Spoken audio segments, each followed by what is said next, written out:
Bismillahirrahmanirrahim. Sallallahu sallam ala nabiyyina Muhammad wa ala alihi wa sahbihi ajma'in. Ba'd. Chers frères et sœurs en islam, assalamu alaikum wa rahmatullahi ta'ala wa barakatuh. Voici par la grâce d'Allah subhanahu wa ta'ala la quatrième vidéo parmi les vidéos que nous avons promises donc dans le cadre des préparatifs du Ramadan 1447-2026. Qu'Allah subhanahu wa ta'ala nous conforme davantage à ce qu'il aime et agrée, et qu'il nous conforme davantage à ce qu'il aime et agrée parmi les paroles, les actions, les comportements apparents et cachés dès maintenant et pour toujours. Sans tarder, nous allons donc vous donner les 4 derniers moyens parmi les 16 moyens que nous avons donc indiqués qui permettent de profiter pleinement du Ramadan. Alors, la 13e, ou plutôt le 13e moyen, puisqu'il s'agit de moyens, le 13e donc, nous avons vu dans les 3 premières vidéos, les 12 premiers donc, moyens. Maintenant, nous allons voir le 13e, le 14e, le 15e et le 16e moyen, Inch'Allah. Et après cela, nous allons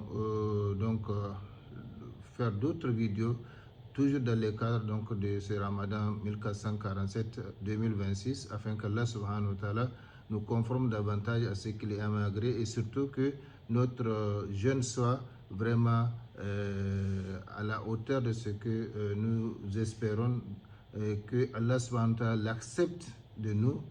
Comme nous allons le voir, ce n'est pas accomplir qui est difficile parfois, mais c'est conserver ce que nous avons fait qui est difficile. Donc, le 13e moyen, faire la retraite spirituelle. La retraite spirituelle, chers frères et sœurs en islam, consiste à se retraiter dans une mosquée et à y rester en permanence pour s'adonner à l'adoration d'Allah subhanahu wa ta'ala. Donc, nous avons besoin de moments de retraite, de moments de réflexion, de moments de repos, donc d'isolement pour vraiment réfléchir, pour faire les dhikrs d'Allah subhanahu wa ta'ala, pour lire le noble Coran, pour prier, etc.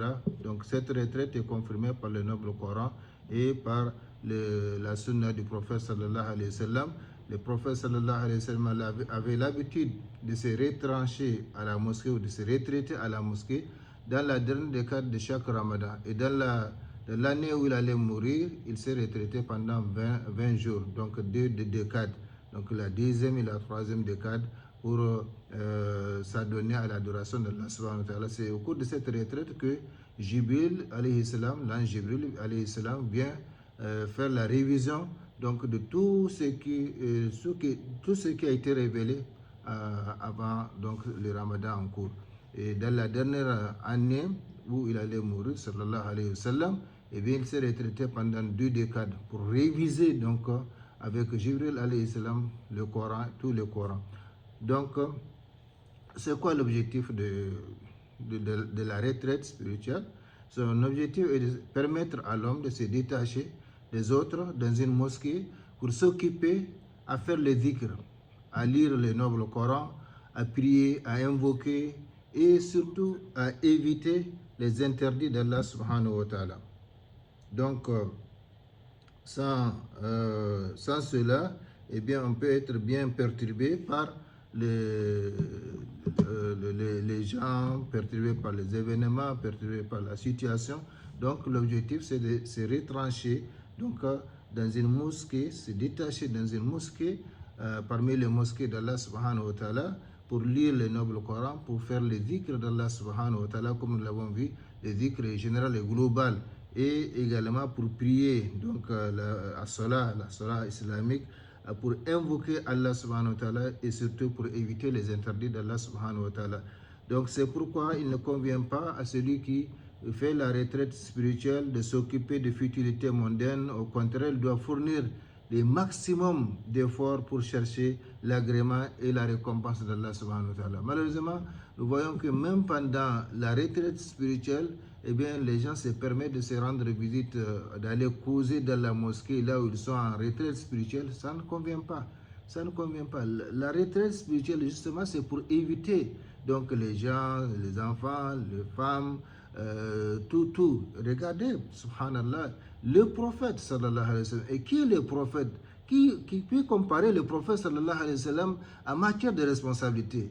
Le guide suprême de la Oumma, eh bien, malgré toutes ses occupations, malgré toutes ses fonctions, eh bien, il prend un congé spécial pour se retrancher, pas pour aller se promener ailleurs ou voyager ailleurs, non, pour se retrancher dans la mosquée et donc s'adonner à l'adoration de Allah subhanahu wa ta'ala.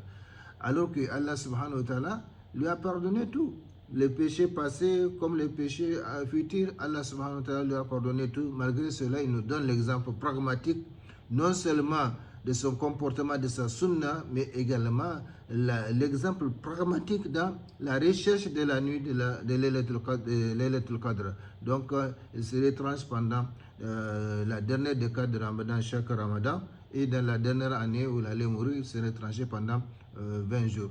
Donc, voilà, chers frères et sœurs en islam, de façon ramassée, le 13e moyen, donc, qui consiste à faire la retraite spirituelle pendant dans la dernière décade de Ramadan. Cette retraite spirituelle peut être faite par un homme comme par une femme, mais avec toujours les conditions qu'il faut remplir. Par exemple, un homme n'a pas le droit d'abandonner sa famille. S'il n'y a pas quelqu'un qui s'occupe de ses affaires, eh bien, il n'a pas le droit d'abandonner la famille pour aller se retrancher dans une mosquée. Donc, la plupart du temps, les gens qui ont les moyens, eh bien, ils font la retraite spirituelle, soit à Médine, soit à la Mecque, quand ils vont faire la Umrah. Mais c'est possible dans chaque mosquée, dans les mosquées, donc surtout de vendredi. Donc, on peut aménager une place. Et s'il y a déjà un endroit donc prévu pour cela, tant mieux, comme par exemple la salle réservée aux femmes, ou bien en tout cas mettre des rideaux pour séparer ceux qui font la retraite spirituelle et de ceux qui viennent donc prier les 5 prières quotidiennes. Chers frères et sœurs en islam, le 14e moyen, c'est accomplir justement la Umrah. Le recommander à ceux qui ont les moyens d'accomplir la Umrah pendant le Ramadan, car elle équivaut en récompense à un pèlerinage, un hajj accompli en compagnie du prophète sallallahu alayhi wa sallam. Quand le prophète sallallahu alayhi wa sallam a décidé d'aller accomplir donc le hajj, les gens ont appris la nouvelle et sont venus de toutes les contrées proches et lointaines de Médine, ils sont venus à Médine en attendant donc le départ du prophète sallallahu alayhi wa sallam. Malheureusement, pendant cette attente, certains sont tombés malades, si bien que le jour où le prophète sallallahu alayhi wa sallam a décidé d'aller donc à la Mecque, eh bien certains ne pouvaient pas le suivre parce qu'ils étaient malades, compte tenu du voyage, compte tenu de la chaleur, etc. Donc le prophète sallallahu alayhi wa sallam leur a dit de rester à Médine, se soigner, et donc d'attendre l'année prochaine pour aller accomplir la Umrah, ou bien en tout cas après leur guérison et après le Hajj, celui qui va accomplir donc la Umrah dans le mois de Ramadan, et bien comme celui qui a accompli le Hajj en sa compagnie. Donc ne perdez pas l'espoir. Si vous êtes empêché par la maladie cette année, et bien profitez du Ramadan qui vient pour accomplir la Umrah. Eh bien, si vous faites cela, c'est comme si vous avez accompli le Hajj à ma compagnie. Donc, vous voyez, c'est pourquoi il est recommandé à ceux qui ont les moyens d'accomplir la Umrah pendant le Ramadan. Mais attention, si vous n'avez pas accompli le Hajj obligatoire, il ne faut pas aller bousiller vos moyens alors que vous devez accomplir le Hajj. C'est surtout recommandé pour ceux qui ont déjà accompli le Hajj. Mais si vous avez l'obligation du Hajj à accomplir, eh bien, si vous n'avez pas les moyens pour les deux, c'est-à-dire la Umrah et le Hajj, eh bien, il vaut mieux attendre, accomplir d'abord l'obligation, c'est-à-dire le Hajj. Donc, très recommandé parce que cette Umrah équivaut en récompense à un pèlerinage accompli en compagnie du prophète sallallahu alayhi wa sallam. En outre, tous les petits péchés commis entre deux Umrahs sont pardonnés, comme cela est confirmé par le prophète sallallahu alayhi wa sallam dans un hadith authentique. Chers frères et sœurs en islam, le 15e moyen, c'est ici vraiment le problème. C'est ici le problème. Donc, tous les 14 moyens que nous avons donc mentionnés, eh bien, c'est envie de chercher la récompense d'Allah subhanahu wa ta'ala, envie de chercher la proximité divine. Mais malheureusement, le 15e mois va nous montrer que si nous ne respectons pas donc les préceptes du jeûne, et pour les respecter, il faut les connaître. Donc c'est pourquoi nous invitons les frères et les sœurs à connaître les préceptes du jeûne. Qu'est-ce qui gâte le jeûne? Qu'est-ce qui rend le jeûne, etc. Il faut connaître tout cela. Peut-être ça peut faire l'objet donc d'autres vidéos. Mais ici, ce que nous voulons dire, c'est qu'il faut connaître les préceptes du jeûne et surveiller tous les organes du corps. Parce qu'il ne s'agit pas seulement de s'abstenir de manger, de boire et d'avoir donc des relations intimes avec son conjoint. Non, le jeûne est plus que cela. Le jeûne, c'est retrouver la dimension transcendantale qui nous lie à Allah subhanahu wa ta'ala. Donc, il faut faire attention. Parce que il y a des gens qui font ce qu'on appelle le canari troué ou les vases troués ou les récipients troués. Donc, pendant qu'on met, on met de l'eau en haut, mais quand c'est troué en bas, ça passe. Donc, ça ne reste pas. Donc, le récipient ne retient pas. Par conséquent, il n'y a pas de doute que le ramadan constitue une occasion inestimable pour les croyants en général et pour le jeûneur en particulier. Donc, pour avoir la récompense d'Allah subhanahu wa ta'ala, pour avoir la prospérité divine d'Allah subhanahu wa ta'ala, pour avoir l'exaucement de ses prières, donc pour avoir ce qu'il cherche comme bien ici-bas et dans l'au-delà. Donc, Rabbana atina fid dunya hasana wa fil akhirati hasana wa qina adhaban nar. Donc, il cherche les biens de ce bas monde, les biens de l'au-delà, et il cherche donc la préservation contre le feu de l'enfer.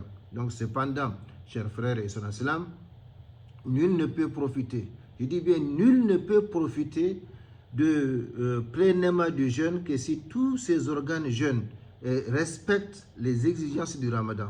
C'est pourquoi le prophète sallallahu alayhi wa sallam a dit, même ici nous allons juste indiquer donc quelques hadiths que le prophète sallallahu alayhi wa sallam a mentionné par rapport donc au comportement que le musulman, le jeûneur doit observer. Donc il dit sallallahu alayhi wa sallam, man lam yada qawla az-zur wal amal bihi falaysa lillahi azza wa jal hajatun fi an yada'a ta'amahu wa sharabahu ou comme qala sallallahu alayhi wa sallam. C'est-à-dire quiconque n'abandonne pas le faux témoignage ni ne le condamne, Allah n'a point besoin qu'il délaisse sa nourriture et sa boisson. C'est-à-dire Allah n'a point besoin de son jeûne. Il ne sert à rien de laisser sa nourriture, il ne sert à rien de laisser sa boisson, puisqu'on ne condamne pas le faux témoignage. Ce n'est qu'un exemple, le faux témoignage parmi les péchés qu'il faut éviter. Donc la calomnie, la médisance, la satire des gens, le mensonge, tout ça là, c'est interdit en tout temps, en tout lieu, mais leur interdiction devient plus accentuée pendant le mois de Ramadan. Par conséquent, chers frères et sœurs en islam, quiconque n'abandonne pas le faux témoignage, ni ne le condamne, Allah n'a point besoin qu'il délaisse sa boisson et sa nourriture, donc sa nourriture et sa boisson, c'est-à-dire Allah n'a point besoin de son jeûne, ainsi il ne sert à rien de s'abstenir de manger, de boire et d'avoir des relations intimes avec le conjoint, alors qu'on passe la journée du Ramadan à critiquer les autres, à les dénigrer, à les calomnier, à médire d'eux, à mentir, à faire de faux témoignages, à se moquer des croyants et des croyantes.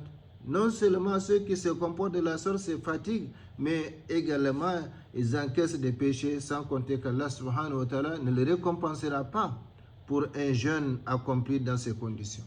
Donc, voilà quelques comportements, quelques mauvais comportements qu'il faut en tout et en tout lieu éviter, surtout pendant le Ramadan avec le jeûne. Donc, le fait de dénigrer les gens, de calomnier les gens, de médire d'eux, de mentir, de faire de faux témoignages, de se moquer des croyants et des croyantes, etc. Malheureusement, beaucoup de gens jeûnent, mais sans changer de comportement. Vous allez les trouver sur les réseaux, ce sont les mêmes propos qu'ils tenaient avant le Ramadan, qu'ils tiennent encore pendant le Ramadan. Ce sont les mêmes comportements qu'ils observaient avant le Ramadan, qu'ils observent encore pendant le Ramadan.